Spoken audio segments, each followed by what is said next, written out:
Hey guys, it's Caroline. Welcome back to the channel. Today we've jumped into the 2020 Corvette and we're going to be going over the infotainment center that Chevrolet has put in this car to really help you maximize your personal preferences and customize it just the way you want it.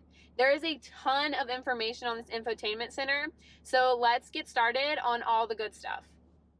So this is your home screen. You have all your apps on here that you can scroll through. If you swipe all the way to the left, you have a split screen. This is kind of the summary view of everything on the home screen, navigation, music, as well as your phone if you have it hooked up.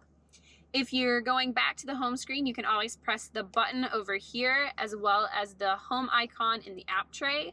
The app tray houses the most used icons, so they're always there for quick access. If you want to change up the configuration of the icons on your home screen, you just press down and hold and you can move them wherever you would like to. So for your audio, we'll go ahead and click into audio. You have your sources here on the side. These are your 3 last used, and if you want more, they are there as well. You can also go through and adjust your sound, bass, mid-range, and treble, fade and balance, and sound modes. So your mode center point is going to split your music through the channels and provide surround sound for everyone in the vehicle no matter where they're sitting, and that is through the Bose 14 speaker system. And if you want to add a favorite, your favorites are on the top and you just hold to set and your favorite will be set for the next time you want to use it. Moving on to phone, you have all of the phone stuff that you need, favorites, keypad, everything right there. You can also add a phone through here and we'll show you how to do that in just a little bit. Your navigation system has a lot of great things. Using the navigation system through the infotainment center, you use it through here and it has different icons that you can use for searching through. You can add favorites just by clicking a star after you've searched, and it also will connect with OnStar, so you have all of that in one place. We also have the users icon. Here you can create profiles. They're recognized through the key fob. It allows you to customize the layout of the screen, the downloaded apps, personal favorites, channels, stations, navigation settings, convenience settings. You can customize per user. Here you have Wi-Fi services, so you have your car Wi-Fi. This is where you can also get to hotspots and any connected devices through the Wi-Fi available. You also have the camera icon. This allows you to see multiple views of the car. So you have a rear view, a wider angle rear view. You have your front cameras, your mirror cameras, and your front cameras. And these are really helpful, especially so you know you're not hitting any curbs on the front. And then you have Apple CarPlay and Android Auto, depending on which ecosystem you're using. And you plug that in through a USB, and that is in the center console. And you can run whichever one your phone supports. You also have apps through here. This is where you can look at downloadable apps. And you can download these right onto your infotainment system, so that way they are right there.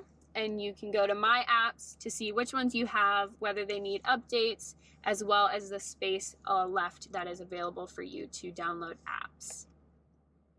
You have OnStar as well as MyChevrolet. The MyChevrolet is very similar to the app on the phone. It shows you dealership information, car information, as well as your owner's manual, which is helpful to have on here.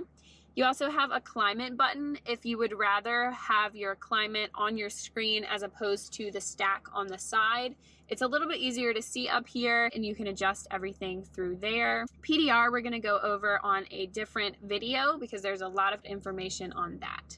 So the last thing we're going to go through is your settings. This has a lot of information, so it's split in several categories.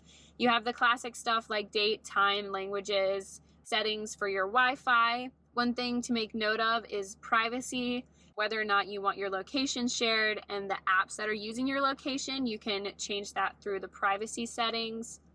Vehicle software has your return to factory settings, so if you want everything turned back to normal, there it is for you to do. This has information about the apps that you have on your home screen and the apps that you have downloaded. Then you have a lot of good stuff on your vehicle. Z mode and my mode we'll go over in another video. You have collision and detective systems. These are all the alerts to help with driving. You have your remote lock, auto heated seats, auto cool seats. So when you remote start, they will start depending on the temperature. And everything on here is customizable: ride height, seating position. You also have valet mode, so you can enter in a code if you don't want anyone using your infotainment system if you are not in the car. So when you want to hook your phone up to Bluetooth, if you have a device that is capable to do NFC pairing, you can do it up here through that. If not, you can just go through phone, press connect phone, add phone, and then you want to go into your phone settings and go to Bluetooth, and you want to find MyChevrolet and click on it. And then you want to make sure the numbers match and you can pair your phone. And then once your phone is paired, you can integrate your phone into the Bluetooth system and do calls. And once it's all connected, you can have access to all your phone information through the infotainment center. Thanks for watching. Make sure you like and subscribe, and comment down below if you have any questions or anything else you'd like to see, and we'll see you down the fast lane.